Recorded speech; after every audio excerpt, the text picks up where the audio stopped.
l'Helena, tinc 25 anys i fa un any o dos, ja perdo el compte, vaig tornar d'Austràlia.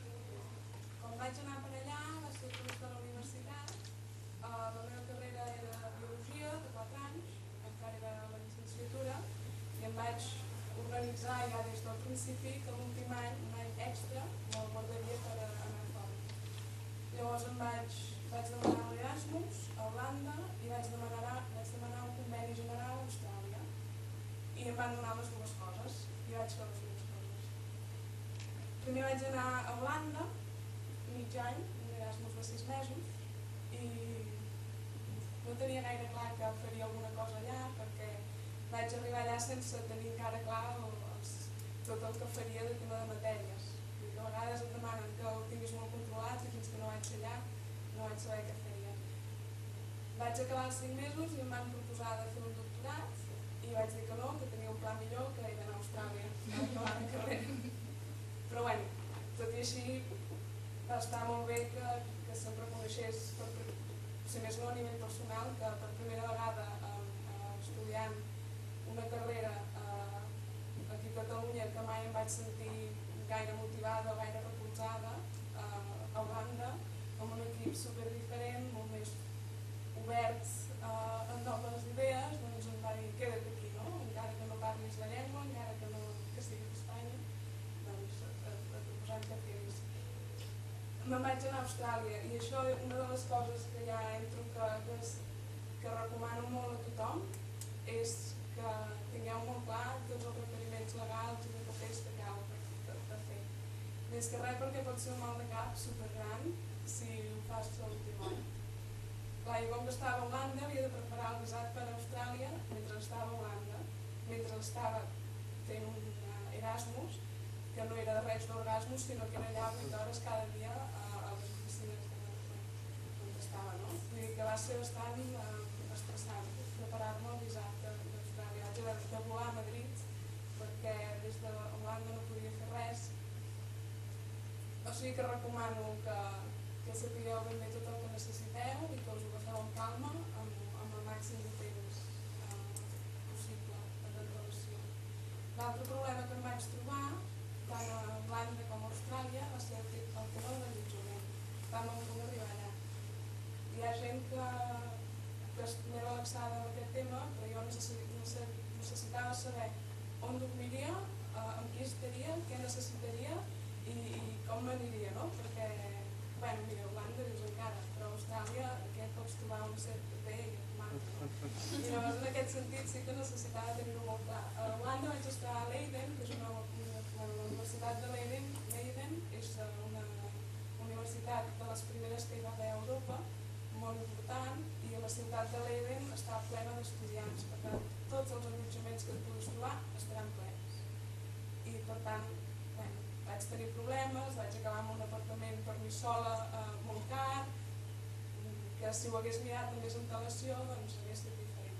A Austràlia vaig buscar-ho per internet i vaig aconseguir estar amb una família que de fet era una dona que llogava als estudiants a través d'una agència les seves habitacions, no? I em vaig trobar en una casa amb 7 persones, 6 o 7 estudiants internacionals vivint amb una dona a prop de la universitat almenys, que no m'agradaria. Però sí que en els dos casos, a Austràlia, per exemple, fins que no vaig aterrar a Melbourne, a l'avió, que vaig rebre un missatge del meu pare dient-me tens la casa confirmada, demana un taxi que et porti aquesta adreça. Doncs hosti, no es pot fer així. I llavors vaig pensar, la propera vegada hi posaré una mica més d'esforç i de temps. Per tota la resta, superbé. Jo recomano a tothom. A Austràlia també hi havia d'estar mig any, però quan vaig aconseguir que m'avancessin les dates dels exàmens i per tant amb el visat d'estudiant em sembla que es van equivocar i em van posar un o 2 mesos de més que els altres. Jo supercontenta i avançant les dates dels exàmens vaig tenir un parell de mesos sencers de vacances amb visat d'estudiant, que això vol dir que podia treballar mitja jornada, i amb assegurança d'estudiant també, vull dir que no m'havia de preocupar amb aquestes que vaig començar a viatjar i passar els 2 mesos i em vaig voler quedar. Bueno, una altra vegada, amb una setmana i un cap de setmana entremig, vaig fer tots els papers i tots els tràmits per aconseguir un visat de turista des de Melbourne mateix. I vaig tenir sort perquè a Austràlia, per un visat de turista, sobretot si vens d'aquí a cap allà, et demanen que demostris que pots viure, que pots mantenir amb els diners que tens. Perquè allà sí que, si ets estudiant, pots treballar a mitja jornada, però si ets turista no pots treballar. I com a mínim en aquell moment demanaven $1.000 al mes. I jo no els tenia ni de tros, ja havia estudiat, ja havia viatjat, no?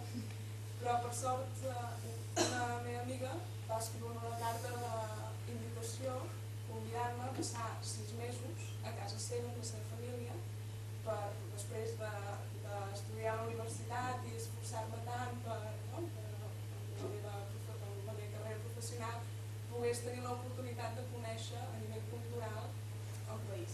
I doncs a l'oficina d'immigració amb aquesta carta, amb la meva cara somriure allà posat, i em van donar el visat. I això em va anar molt bé i vaig poder passar 6 mesos allà viatjant. Amb molts pocs diners, perquè vaig descobrir realment que amb molts pocs diners es poden fer moltes coses. Primer vaig tenir la sort, que això va ser una mica una confusió, que amb el conveni general, això estava bé saber-ho també, perquè a l'Erasmus et donen pocs diners, però és que amb el conveni no te'n dona ni el viatge ni l'estar allà. Però jo vaig tenir la sort que quan vaig arribar a la Universitat de Melbourne em van dir, i quan vulguis, signa aquest paper i quan vulguis ja pots anar a recollir la beca de $5.000 que el govern australià us dona als estudiants, no? I jo, si no m'havia jugat mai la loteria ja no podia dir, no? I això em va ajudar $5.000 per 4 mesos a pagar l'allotjament i el menjar. A Austràlia, supercar tot. Però almenys vaig tenir allò cobert i els estalvis que havia aconseguit per poder pagar tot això els vaig poder invertir en viatjar. I doncs us dic que amb pocs diners es pot viatjar, doncs clar, depèn de què facis. Jo vaig estar de voluntària en una comunitat durant unes setmanes, més que res perquè com que ja vaig voler acabar la carrera, doncs no volia saber res sobre la carrera. I per tant tot el que vaig fer va ser més de creixement personal i de descobrir el món i de descobrir habilitats, no? Que deies de capacitats que en el meu món d'aquí al dia a dia no vaig poder desenvolupar. Vaig aprendre a fer pa, vaig aprendre molt sobre permacultura, horticultura però amb una consciència, amb un enfoc diferent, i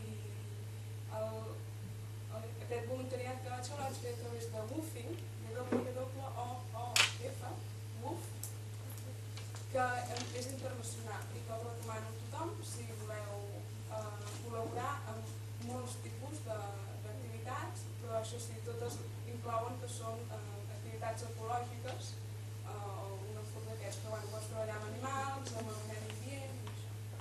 I vaig començar per aquí, vaig anar fent altres coses i al final vaig tornar a més en parella, però me la vaig endur aquí. No em puc deixar. Ara, si em van acabar els diners i si estic aquí és perquè ja es va acabar i llavors va tornar a tocar a casa. Doncs Déu-n'hi-do, i aquí llavors estàs ja a un nivell d'anglès bastant alt, no? Bueno, practico cada dia. No, però ho vaig notar moltíssim. Amb 5 mesos a Holanda ja ho parlo bastant bé.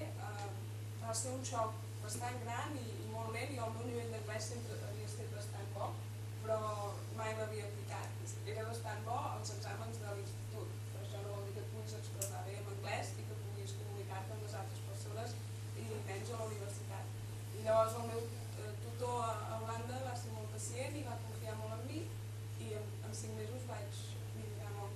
Llavors vaig aterrar a Austràlia, que allà parlen no en tenia res, tot el que havia pogut practicar. Dic, no, un altre cop, aprendre una llengua nova, però en 3 setmanes ja. I llavors si ara, si haig de fer qualsevol cosa en anglès, em poso una mica vermella, però m'hi poso sempre, per tant, cap problema. Que bé, doncs moltíssimes gràcies per aquesta presentació, és supercompleta. No sé si algú té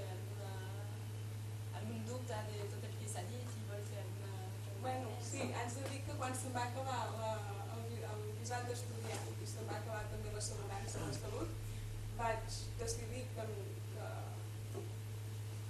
no em preocupava, perquè m'havia preocupat ja per tants papers i tantes coses, no m'havia passat res, que vaig dir per mig any més, aquí està. Tot i així sí que és una cosa que em va anar perseguint en tot moment de dir, ostres, ho havia de fer bé i sí, però bueno, es va quedar allà. No sé, preguntes? Doncs moltíssimes gràcies. De res. Gràcies. Felicitats.